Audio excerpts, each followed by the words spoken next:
ये जरा सी बात समझने में हमें तकलीफ क्या है कि हम इंसान हैं। ये बाल वगैरह बढ़ाने का आयोजन ना हो तो सिर्फ मुंह देख करके कई बार बताना मुश्किल हो जाए कि स्त्री हो कि पुरुष हो। पुरुष दाढ़ी कटा दे, महिला बाल कटा दे, तो कम से कम आधे मामलों में आपको संशय हो जाएगा महिला है कि पुरुष है। पुरुष की ऐसे यहाँ पे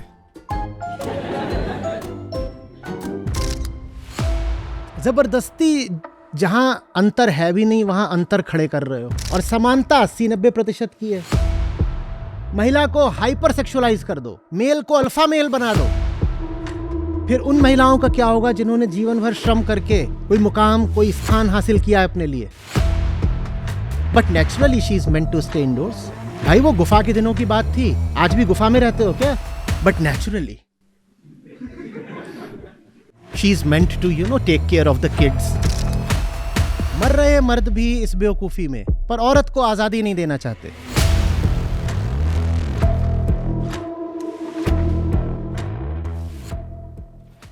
नमस्ते सर। सर मैं काफ़ी समय से जेंडर रोल्स को ऑब्ज़र्व कर रहा हूँ, और मैं मॉडर्न फेमिनिज़म को तो खासकर से काफ़ी समय से ऑब्ज़र्व कर रहा हूँ, आपके जानने से पहले से 6 साल से कम से कम। तो उसमें सर जिस तरीके से अभी रेड पिल मूवमेंट था, जो उसमें स्नीको और वो एंड्रू टेट वगैरह काफ़ी ग्राउंड्स गेन कर लिए थे जिन्होंने, उसी तरीके से सर एक और वर्ग आगे आ रहा है, high value woman. High value woman, उसमें जो उसके रिप्रेजेंटेटिव हैं वो ज़्यादातर फीमेल ही होती हैं, और वो वुमन को बताती हैं कि भयानक मटेरियल की कामना करो। जब कोई आदमी करे तो वो उसको जेंटलमैन बोलते हैं, रियल मैन बोलते हैं। पर अगर कोई इक्वालिटी की बात भी कर दे, कि कह दे कि फाइनेंशियल रिस्पॉन्सिबिलिटी शेयर करो या कुछ भी फॉर दैट मैटर, तो उसको कहा जाता है कि तुम रियल मैन नहीं हो, या तुम जेंटलमैन नहीं हो, और यही सब। तो क्या इसमें सर अगर उनको भी समझना चाहिए कि क्या नहीं समझना चाहिए उनको कि उनको क्या इसमें ये चीज़ नहीं समझनी चाहिए कि अगर इक्वालिटी इस्टेब्लिश करनी है तो दोनों तरफ से ही होना चाहिए। मतलब बेनेवोलेंट सेक्सिज्म को सेक्सिज्म की तरह देखा ही नहीं जाता है, बल्कि उसको रिवॉर्ड कर दिया जाता है। आप समझ लो ना, वो सफल नहीं होंगे ना जब तक उनको ऐसा एक बेनेवलेंट शिवलरस मेल नहीं मिलेगा। तो आप समझ लो, क्योंकि निशाना आप पे है, शिकार तो आप होने वाले हो। वो काहे को समझें? ये जरा सी बात समझने में हमें तकलीफ क्या है कि हम इंसान हैं। क्या तकलीफ है?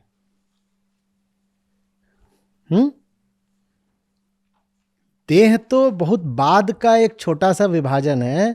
बड़ा विभाजन यह है कि इंसान हो, जानवर नहीं हो। विभाजन रेखा हमें स्त्री और पुरुष के बीच में नहीं खींचनी है, मनुष्य और पशु के बीच में खींचनी है। समस्या क्या है?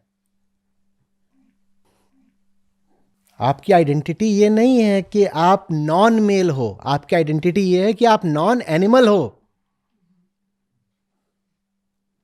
आप इंसान हो भाई, चाहे स्त्री हो पुरुष हो कुछ हो, इंसान हो ना। और जेंडर तो बहुत बहुत छोटी चीज होती है कि नहीं होती है? इतनी भारी चीज हो गई। अच्छा एक बात बताओ, जेंडर इतनी बड़ी अगर चीज है तो स्त्री को पुरुष से बहुत भिन्न होना चाहिए, और स्त्री को किसी न किसी पशु से बहुत समान होना चाहिए। ऐसा है क्या?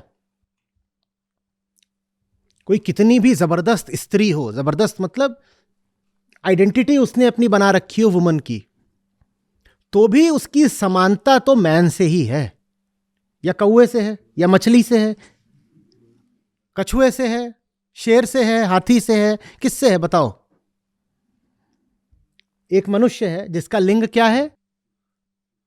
स्त्री। ठीक है, एक मनुष्य है जो शरीर से स्त्री है। ये कोई बड़ी भारी बात नहीं हो गई, मनुष्य हो। उसकी समानता हर तरीके से एक पुरुष से है कि नहीं है? शरीर भी 80-90% एक महिला का एक पुरुष जैसा ही होता है।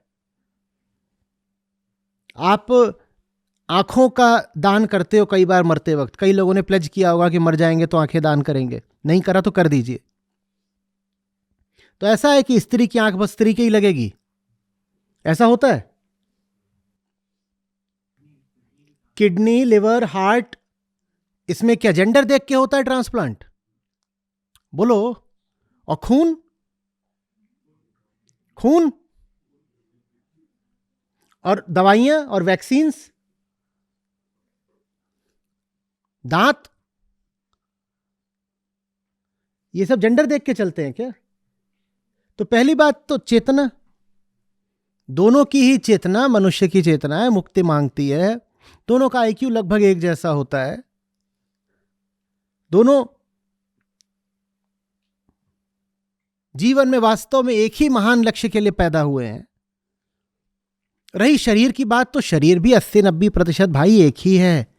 ये तो काम वासना का जलवा है कि हमको दूसरे के शरीर में बस वही चीजें दिखाई देती हैं जो हमसे विपरीत हैं। एक शेर को बुलाओ,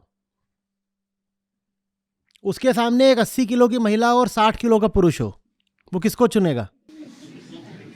बोलो। वो 80 किलो की महिला को चुनेगा भाई। और 80 किलो का पुरुष और 60 किलो की महिला हो तो किसको चुनेगा? तो 80 किलो के पुरुष को चुन लेगा। उसकी नजर में दोनों बराबर हैं, और हैं ही। दोनों के मांस का स्वाद भी लगभग एक जैसा ही होगा। ये बाल वगैरह बढ़ाने का आयोजन ना हो तो सिर्फ मुंह देख करके कई बार बताना मुश्किल हो जाए कि स्त्री हो कि पुरुष हो। पुरुष दाढ़ी कटा दे, महिला बाल कटा दे, तो कम से कम आधे मामलों में आपको संशय हो जाएगा महिला है कि पुरुष है। कैसे बता पाओगे? ये तो हमने चेहरे को भी सेक्सुअलाइज कर दिया है ना। और बाल बढ़ाना ही काफी ना हो तो उसके होंठ पोत दो, और आंखें ऐसी बड़ी बड़ी लंबी लंबी यहां तक खींच दो, और उसकी भौं उखाड़ दो। ये है ना। और पुरुष की ऐसे यहां पे किसी तरह का धोखा ना रह जाए भाई, कंफ्यूजन नहीं होना चाहिए। समझ में आ रही बात की नहीं? और महिला के मूछ आ जाए तो तुरंत उसको बोलो भग, मूछ मुंडी जल्दी। वो मूछें आती है महिलाओं के भी, जानते नहीं क्या? भाई विवाहित लोग बैठे हैं या नहीं बैठे हैं? मस्त मूछें आती है महिलाओं के भी। तब तो उनको जल्दी से कहते साफ कर साफ कर, किसी को पता नहीं लगना चाहिए। जबरदस्ती जहां अंतर है भी नहीं वहां अंतर खड़े कर रहे हो। और समानता 80-90% की है। जहां अंतर होना चाहिए वहां अंतर कर नहीं पाते। अंतर होना चाहिए इंसान और जानवर के बीच में, इंसान जानवर बना हुआ है, वहां अंतर तुम कर नहीं पा रहे। जहां अंतर है नहीं वहां जबरदस्ती अंतर खड़ा करा है, सिर्फ इसलिए क्योंकि अंतर जितना ज्यादा होता है काम वासनों को उतना मजा आता है। महिला को हाइपर सेक्सुअलाइज कर दो, मेल को अल्फा मेल बना दो, अब बिल्कुल फायरवर्क्स होंगे, अब चिंगारियां फूटेंगी। जबरदस्ती की बात। देखो एक बात समझो, आप अपने आप को मैं बोलते हो ना, आपको भी अगर एक महिला का शरीर मिला होता तो आप लगभग वैसे ही व्यवहार कर रहे होते जैसे एक महिला करती है। और एक महिला को पुरुष का शरीर मिल जाए, वो भी वैसे ही व्यवहार करेगी जैसे एक आम पुरुष करता है। जो थोड़ा शरीर में अंतर है उसी के कारण आपको चाल चलन, बोल, व्यवहार में अंतर मिलता है, प्रायोरिटीज में अंतर मिलता है, उससे ज्यादा नहीं है। फिर बोल रहा हूं, अंतर तो हमें करना है। विवेक का अर्थ ही होता है ना भेद करना। तो भेद करो मनुष्य और पशु के बीच में। नर नारी में क्या भेद कर रहे हो? फिर तो नारियां भी कई तरीके की होती है, उनमें भी भेद करो। उस स्लाइसिंग की तो फिर कोई सीमा ही नहीं हो सकती ना कि आपको कहां कहां पर रेखाएं खींचनी है। खींचो खींचो। अब नारियां भी कई तरीके की हो सकती हैं, उनमें कोई स्ट्रेट नारी, लेस्बियन नारी, फलानी नारी, ठिकानी नारी, 18 तरह की नारियों के भी वर्ग बना दो। बस जहां पर विभाजन करना चाहिए था वहां नहीं किया।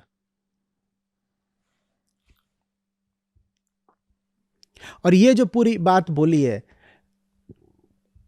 बहुत इसमें गहरी चर्चा की भी जरूरत नहीं है। ये आप जानते ही हो ये क्या बात है कि मैं अपना आदिम जंगली किरदार निभाती चलूंगी।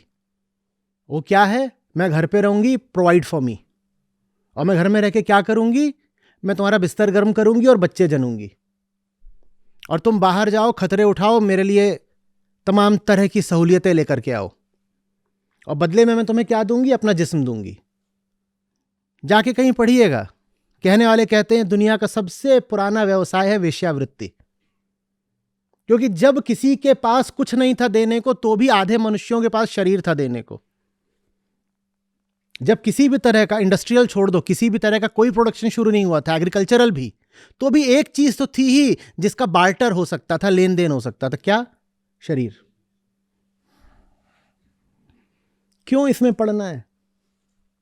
ये कोई गरिमा की बात है कि मैं घर पे रहूंगी और मेरे पास एक ऐसी चीज है जिसके लिए मैं तुमसे कई तरह के दाम उगा सकती हूं? कौन सी चीज है मेरे पास? शरीर। तो इसीलिए मैं घर पे और ज्यादा हाइपर सेक्सुअलाइज होकर रहूंगी। मैं दिन के 3-3 घंटे बस सजूंगी संवरूंगी, क्योंकि उसी से तो मुझे दाम मिलने हैं। ये सुनने में अच्छा लग रहा है? ना ऐसा होना है, ना अपनी बच्चियों को ऐसा होने देना है। हम मनुष्य हैं, मनुष्य की अपनी एक गरिमा है। स्त्री को भी वहीं पहुंचना है जहां पुरुष को, और उस जगह का क्या नाम है? मुक्ति। समझ में आ रही है बात? सस्ता सौदा मत कर लीजिएगा, और किसी को करते देखिए तो थोड़ा उसे ज्ञान दीजिएगा। ये जो भी लोग हैं, मैं इनको जानता नहीं हूं, पर ये जो बातें हैं ये नई नहीं हैं, ये बहुत पुरानी आदिम बातें हैं, जंगल से निकल के आ रही हैं ये बातें। और कई तरह की प्रजातियां होती हैं जिनमें ये सब होता भी है। क्वीन बी का नाम तो सुना होगा ना, ड्रोन्स भी जानते होंगे। ये सब वही चल रहा है। ये करना है क्या? क्यों करना है? फिर ज्ञान किस लिए है? फिर विश्वविद्यालय किस लिए है? फिर उन महिलाओं का क्या होगा जिन्होंने जीवन भर श्रम करके कोई मुकाम, कोई स्थान हासिल किया है अपने लिए? क्या कहना चाहते हैं हम? महिला का मुकाम यही है? बिस्तर, रसोई, प्रसूति गृह, वो इसी के लिए पैदा हुई है। और पुरुष ऐसा कहे तो कहे, महिला ऐसा कह रही है तो वाह। और इसमें मत पड़ो कि पर उन्हें भी तो कुछ समझना चाहिए। कोई नहीं समझे तो उसकी मर्जी है, नहीं समझना चाहता तो तुम समझो। हमारा बस सबसे पहले किसके ऊपर है? हमारे ऊपर है ना। कोई पुरुष, कोई महिला सच्चाई नहीं सुनना समझना चाहता तो हम क्या करें? हम भी अपनी कुर्बानी चढ़ा दें। और ये सब बातें हटा दीजिएगा बिल्कुल कि but naturally the woman is meant to stay indoors. ऐसा लगता है कितनी गहरी बात बोल दी सर। नेचुरली तो हमें कपड़े भी नहीं पहनने चाहिए। अगर प्रकृति की ही बात कर रहे हो तो चश्मा उतारो।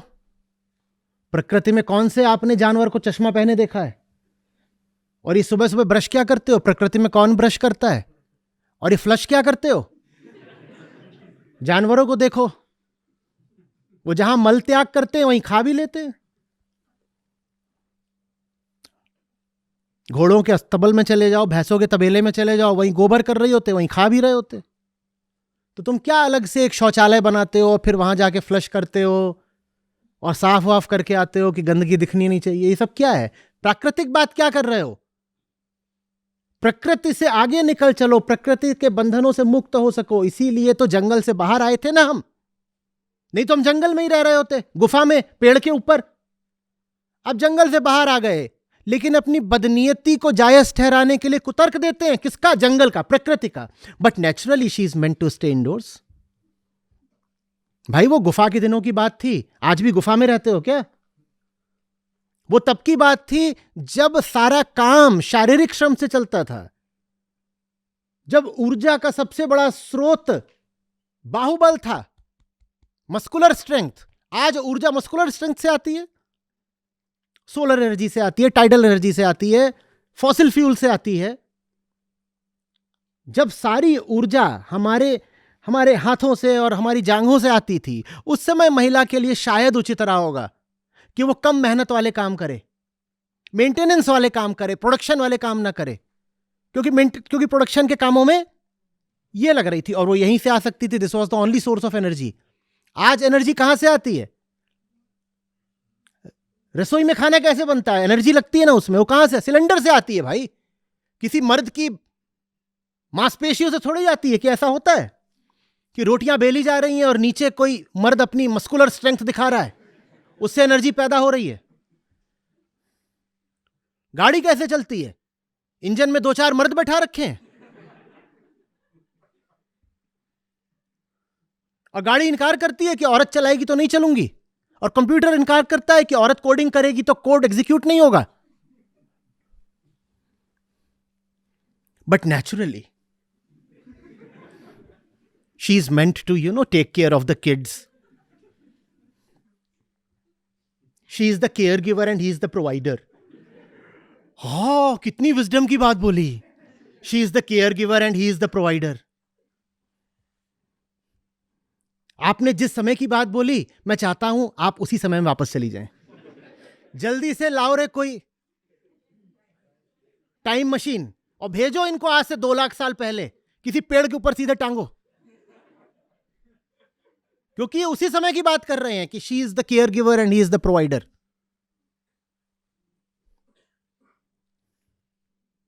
अगर गुफा जैसा ही आचरण करना है तो ये सारी प्रगति, ये तरक्की क्यों करी? ये सभ्यता, ये संस्कृति फिर किस लिए है? अगर आचरण वही करना है जंगल जैसा, तो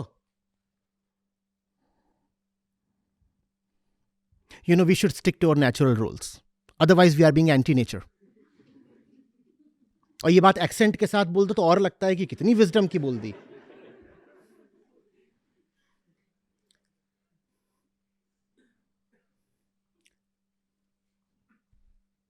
इनका टॉयलेट पेपर हटाओ सबसे पहले तो। हम देखें जंगल में कौन साफ करता है। वैसे ही घूमो, कहीं भी बैठ जाओ, वहीं हक दो और उठ के चल दो, जैसे जंगल में होता है।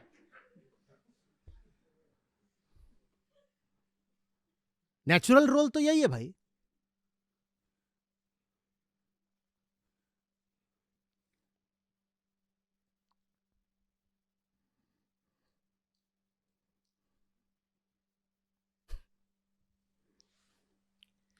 ये कर करके हमने महिलाओं का तो शोषण करा ही है, पुरुषों को भी बर्बाद कर डाला।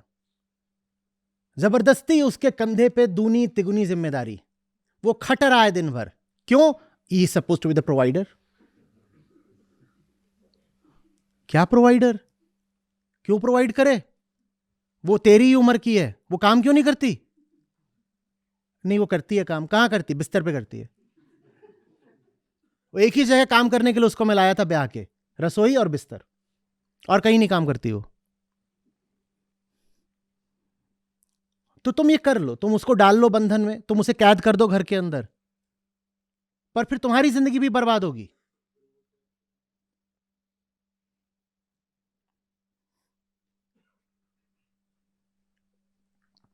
कॉलेज में होते हैं, मौज कर रहे होते हैं, 4 साल के अंदर वो 4 लोगों का खर्चा उठा रहा है। क्यों उठा रहा है तू 4 लोगों का खर्चा?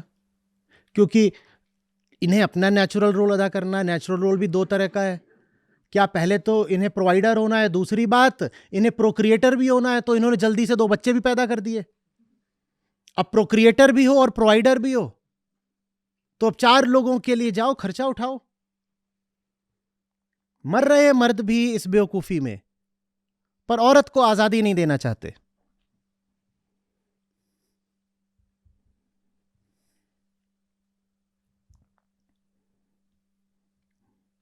कह रहे देखो, उसके जन्म की सार्थकता, वो स्त्री है, उसके जन्म की सार्थकता तो मां बनने में है। मैंने बोल दिया भाई, the function of reproduction, let it move outside the women's body. Reproduction में ऐसा कुछ नहीं है कि उसके लिए तुम एक औरत के कई साल खर्च कर दो उसमें। जब ये काम उसके शरीर से बाहर हो सकता है तो होने दो ना। तो क्या हल्ला मचा, लोगों ने ट्रेंड चला दिए, बोले ये देखो ये क्या कर रहा है, हमारी महान संस्कृति बर्बाद कर रहा है। अच्छा, क्या लाभ हो जाता है 9 महीने गर्भ रख के और फिर उसके तमाम कॉम्प्लिकेशंस झेल के? और अगर सब कुछ नेचुरली ही होना है तो सिजेरियन डिलीवरी भी क्यों हो? तो फिर अस्पताल भी क्यों जाना है? जानवर तो सब जहां खड़े होते हैं वहां खड़े खड़े ही उनका अपना हो जाता है प्रसूति। अस्पताल काहे के लिए फिर? क्यों जाना है? अल्ट्रासाउंड पहले से क्यों कराना है? चेकअप क्यों कराने हैं? सब नेचुरली होने दो ना।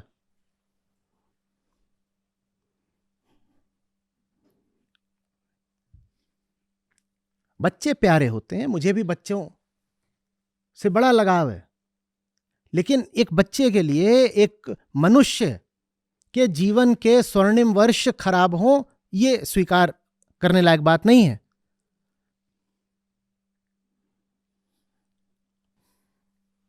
और ये सब बंद कर लो, शिवलरी वगैरह, कि मैं उसके लिए कुर्सी खींच दूंगा फिर वो बैठेगी, और कार में जा रहे हैं तो ड्राइवर सीट पे पहले तो खुद हो, उसको क्यों नहीं गाड़ी चलाने देते, और उसके बाद फिर कूद के जाएंगे और उसका दरवाज़ा खोलेंगे, तब वो अपना वो लॉन्ग फ्लोइंग गाउन लेके उतरेगी। बंद करो बकवास बिल्कुल। ये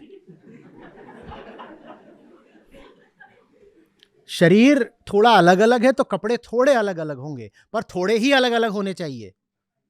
ये नहीं कि तुम तो आराम से कच्छे में और शॉर्ट्स में घूम रहे हो और उसको तुमने दे दिया है 10 मीटर का गाउन कि तू ये पहन ताकि तू अल्ट्रा फीमेल लगे। एक से कपड़े पहनो, उससे वासना भी थोड़ा कम जोर मारेगी।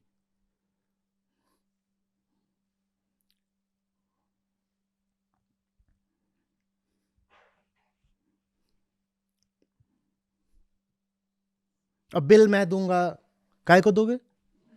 एकदम मत देना। और जो ऐसी हो कि वो साधारण चाय कॉफी का बिल नहीं दे सकती, दूर रहना।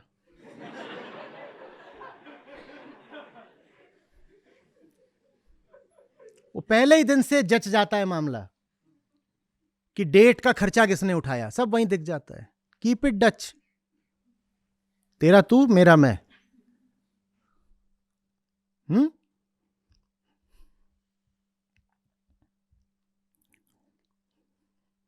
कोई आपसे बार बार आग्रह करे ना, महिलाओं से कह रहा हूं कि तुम्हारे खर्चे मैं उठाऊंगा, वो दोस्त नहीं है आपका, क्योंकि there are no free lunches. कोई अगर आपके खर्चे उठा रहा है तो आपको पता भी नहीं चलेगा वो आपसे क्या वसूल रहा है। इतना निस्वार्थ प्रेमी कोई नहीं होता कि बिना किसी स्वार्थ के आपके खर्चे उठा ले।